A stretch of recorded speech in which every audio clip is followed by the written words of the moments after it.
Salam sejahtera untuk kita semua. Rekan-rekan mahasiswa Universitas Terbuka yang saya banggakan, senang sekali kita bisa berjumpa pada sesi kali ini. Sesi ketujuh, kita akan membahas topik yang tidak kalah pentingnya. Sesi kali ini kita akan fokus pada masalah-masalah sosial dalam kepariwisataan. Tentu teman-teman masih mengingat pada sesi sebelumnya kita membahas banyaknya perubahan-perubahan sosial akibat kepariwisataan. Nah, pada sesi kali ini kita akan diajak melihat lebih jauh bagaimana hal ini kita bisa tanggulangi masalah-masalah sosial ini. Nah, rekan-rekan tentu melihat beberapa update ya, beberapa tren pariwisata belakangan ini. Menurut UNVTO, pariwisata global itu berada pada posisi pemulihan hampir 90% akibat pandemi pada beberapa tahun lalu. Nah, diperkirakan ada 975 juta wisatawan yang melakukan perjalanan internasional antara Januari sampai dengan September 2023. Angka ini meningkat 38% dibandingkan pada tahun sebelumnya. Nah, teman-teman melihat juga bahwa kedatangan wisatawan ini secara internasional mencapai 91%, ya. Nah, apa ya maksudnya teman-teman? Kita melihat misalkan di Indonesia ya, bahwa sektor pariwisata kita, sektor ekonomi kreatif kita itu tumbuh pesat pada tahun 2024. Teman-teman melihat dari data Kementerian Pariwisata dan Ekonomi Kreatif kita, itu paling tidak kita lihat peningkatan jumlah pergerakan wisatawan lokal dan kunjungan wisatawan mancanegara kita di Indonesia pada semester 1 tahun lalu itu mencapai 433,57 juta perjalanan atau naik 12,57%. Nah, teman-teman tentu melihat bahwa kebangkitan ini juga kita perlu siapkan penanggulangan dampak-dampaknya.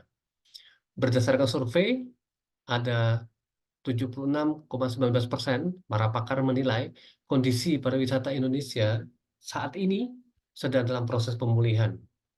Jika dilihat dari Geliat Pariwisata 2022, para pakar mengatakan bahwa optimis kondisi pariwisata kita ini akan kembali pulih ya sebelum masa pandemi. Nah, teman-teman, pada penjelasan di modul Anda, sesi ke-7, modul 7, Anda nanti bisa melihat di sana perubahan sosial yang terjadi. Kemudian pada modul 8, masalah-masalah sosial dalam kepariwisataan. Nah, di sana akan dibahas mengenai pengertian masalah sosial, kemudian masalah-masalah sosial ekonomi, masalah-masalah sosial budaya. Kemudian bagaimana analisisnya, kemudian bagaimana hal ini bisa diatasi. Secara teoritis dari pendekatannya seperti apa. Nah, di modul Anda bisa melihat nanti bahwa menurut Taftazani dalam kajian ilmu sosial ada beberapa tantangan dalam melakukan generalisasi dari masalah sosial hingga menghasilkan sebuah definisi. Nah, tentu kita bisa melihat di sana nanti ada masalah-masalah sosial seperti apa yang berkaitan dengan ekonomi, misalkan. Bagaimana dampak penggunaan alat transportasi, bagaimana dampak pembangunan fasilitas pariwisata yang berdampak pada sosial, kemudian bagaimana meningkatnya kecenderungan untuk mengimpor bahan-bahan yang berhubungan dengan kepariwisataan. Nah, masalah sosial lainnya, misalkan apakah masyarakat sangat tergantung pada pariwisata, kemudian bagaimana meningkatkan uh, kapabilitas masyarakat di sana, ya, dan bagaimana caranya supaya tidak mengeksploitasi sumber daya yang ada di destinasi pariwisata. Nah, teman-teman, masalah-masalah ini tentu Anda bisa lihat dari berbagai perspektif, ya. Ada beberapa pakar juga yang memberikan pendapatnya terkait hal ini. Nah, di modul itu nanti Anda akan melihat bahwa masalah sosial itu secara mendasar itu adalah hasil dari definisi bersama. Ya, kemudian bagaimana definisi sosial ini dikembangkan di sebuah perangkat sosial dan dilaksanakan. Bagaimana dia memonitornya. Nah, analisis terkait masalah sosial itu nanti bisa dijawab secara teoritis dari 3 teori yang berbeda. Yang pertama teori fungsionalisme struktural, yang kedua teori konflik, kemudian yang ketiga teori interaksionisme simbolik. Nah, kita balik lagi teman-teman ke kondisi saat ini. Kalau Anda mengamati ya bahwa tren pariwisata 2024 itu ada namanya istilah bleisure ya, business leisure. Nah, teman-teman juga bisa melihat nanti datanya secara detail dari website Kementerian Pariwisata kita bahwa salah satu tren wisata ini banyak diminati ya. Nah, tentu ini adalah langkah yang baik terutama untuk meningkatkan pergerakan wisatawan Nusantara kita khususnya. Nah, apalagi teman-teman yang menjadi tren. Kita bisa melihat adanya wellness experience, mengutamakan kesehatan mental, berlibur, itu juga sangat penting. Nah, kemudian beberapa sumber lainnya juga mencatat bahwa tantangan pariwisata di 2024, ya, selain kita melihat sektor pertumbuhannya, kita juga harus melihat apa dampak-dampak negatif yang harus kita segera tanggulangi. Ya, misalkan kalau kita lihat pergerakan wisatawan ke luar negeri, ya, pada saat liburan kita lihat itu ada beberapa hal yang mempengaruhi seperti harga tiketnya yang lebih murah, misalkan ya, kemudian bagaimana promosi atau program promosi paket wisatanya yang lebih menarik. Kemudian mungkin bagi beberapa orang mencari suasana baru itu penting ya, berlibur untuk menaikkan gengsi juga ya. Bagaimana kecenderungan wisatawan kita untuk mengunjungi destinasi-destinasi wisata luar negeri misalkan yang menjadi ikonnya dunia ya. Nah, kemudian kalau kita lihat dari segmen kelas menengah misalkan eh, wisatawan yang berkunjung ke luar negeri, misalkan tantangannya apa? Ya, kalau ada yang berkunjung, ada yang ke luar negeri, ada juga yang datang ke Indonesia, itu tantangannya seperti apa? Misalkan bagaimana meningkatkan kunjungan Wisman kita ke Indonesia, itu juga menjadi tantangan ya. Nah, kemudian masalah mahalnya transportasi, biaya transportasi ya, transportasi udara misalkan di Indonesia, nah juga menjadi tantangan bagi semua stakeholder ya atau pemangku kepentingan di Indonesia. Bagaimana keberpihakan pemerintah kita terhadap pariwisata dan ekonomi kreatif? Polisinya seperti apa? Kemudian apa saja yang dilakukan untuk meningkatkan kualitas layanan destinasi wisata? Misalkan seperti program pendampingan wisata, ada kelompok sadar wisata, kemudian mungkin ada pelatihan-pelatihan, ada program sertifikasi ya untuk para profesional di bidang pariwisataan. Kemudian terkait infrastruktur misalkan, seperti apa prioritasnya? Kemudian kualitas SDM-nya seperti apa? Ya. Kemudian bagaimana dari segi teknologi, bagaimana kita mengoptimalkan big data kita ya untuk pengambilan keputusan.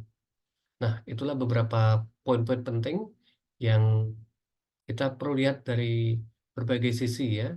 Karena tantangan ini perlu penyesuaian, kemudian kita perlu melakukan inovasi-inovasi ya. Nah, penyesuaian dan inovasi ini misalkan kalau kita lihat akibat pandemi tentunya ya, ini yang paling signifikan karena berbicara pandemi kita berbicara aspek kesehatan gitu ya. Bagaimana hal ini sangat memengaruhi sektor pariwisata ya. Bagaimana protokol kesehatan itu tetap dijaga secara ketat, kemudian bagaimana strategi adaptifnya.